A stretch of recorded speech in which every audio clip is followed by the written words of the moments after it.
Halo Sobat YouTube, pada kali ini kita akan membahas mengenai perlawanan rakyat Indonesia terhadap pemerintah kolonial bagian barat. Nah, hampir di setiap wilayah di Indonesia telah dikuasai oleh pemerintah kolonial, yang dimana pada awalnya mereka datang adalah untuk mencari rempah-rempah yang pada saat itu menjadi komoditi utama yang menguntungkan bagi perdagangan pasar Eropa.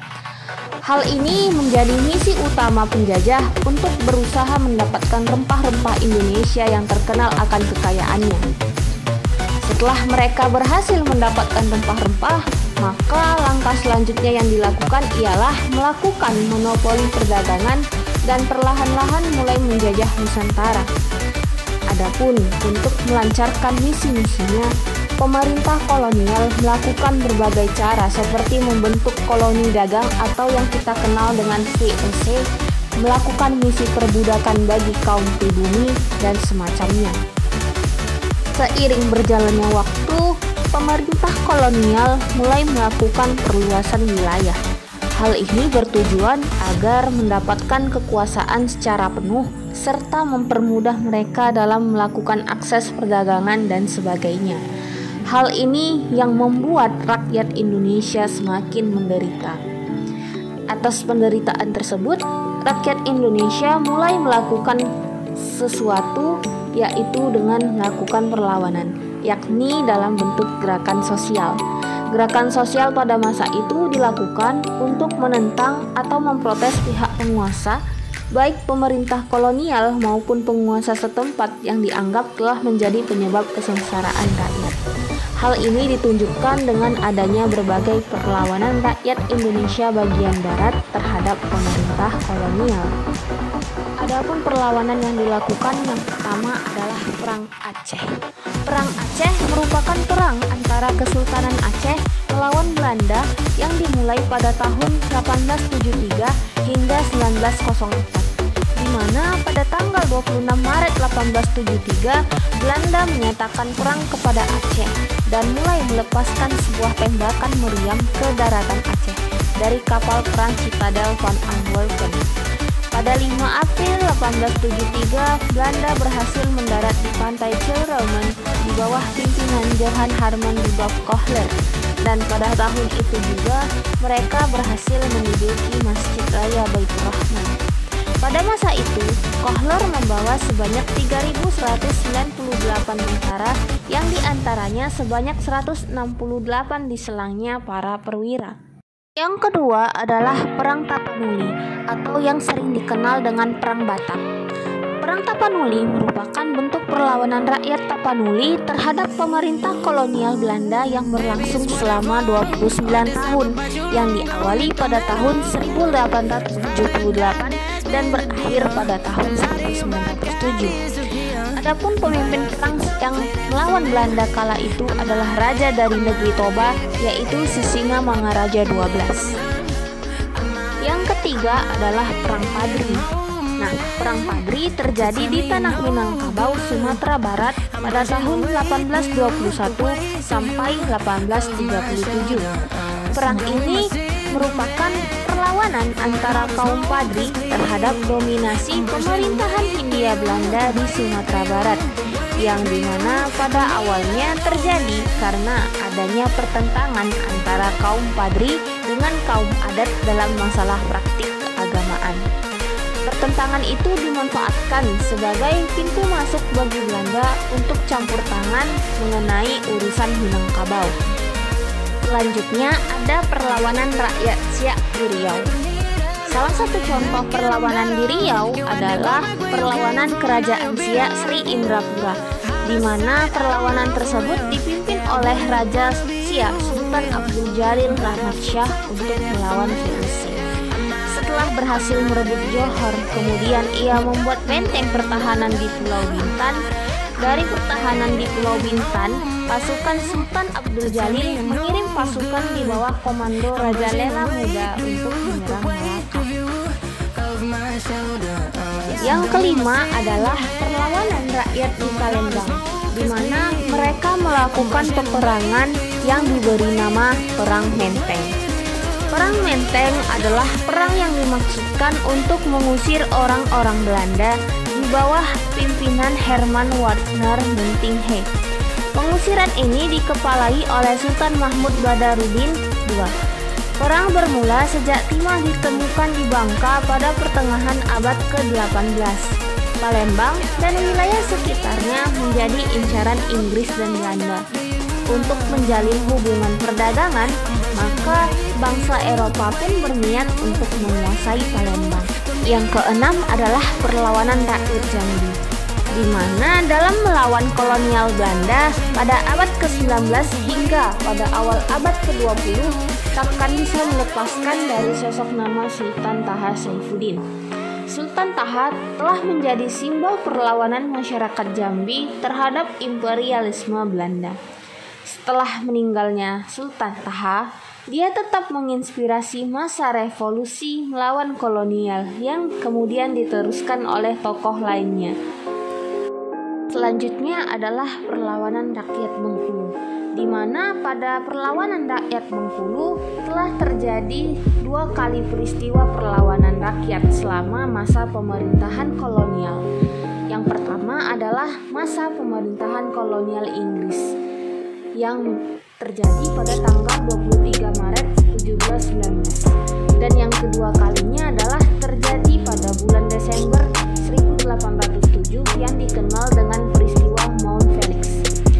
Adapun pada masa penjajahan Belanda di sepanjang abad ke-19, setidaknya ada 3 peristiwa penting yang tercatat dalam sejarah, yaitu pada peristiwa tahun 1833, peristiwa 1835, dan peristiwa pada 1873. Perlawanan Demak.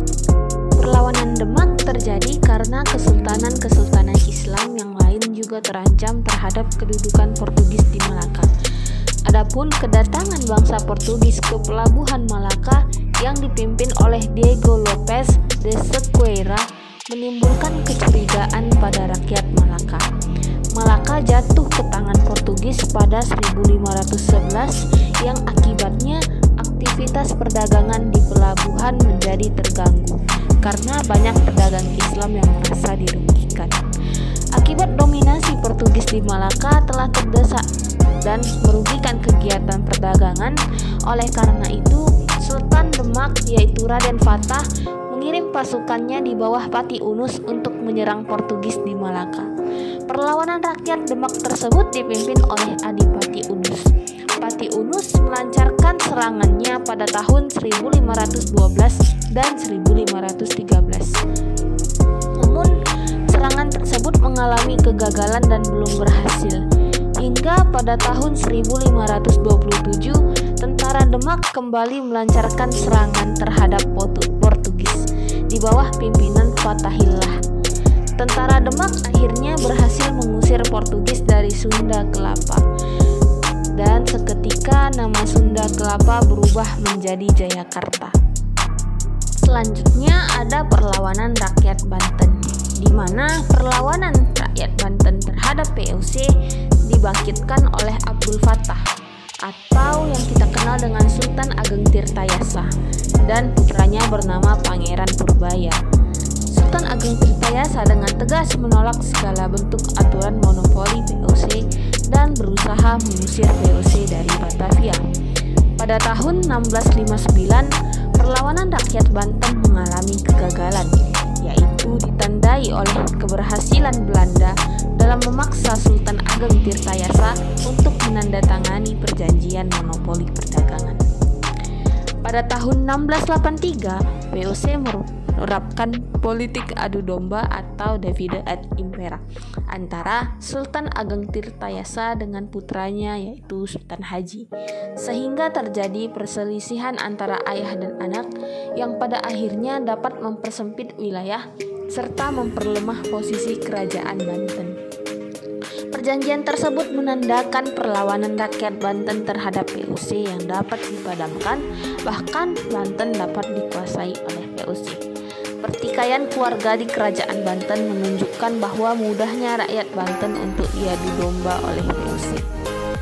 Pada tahun 1750, terjadi perlawanan rakyat Banten terhadap Sultan Haji atas tindakan Sultan Haji yang sewenang-wenang terhadap rakyatnya sendiri. Perlawanan rakyat Banten ini dapat dipadamkan oleh Sultan Haji atas bantuan dari VOC.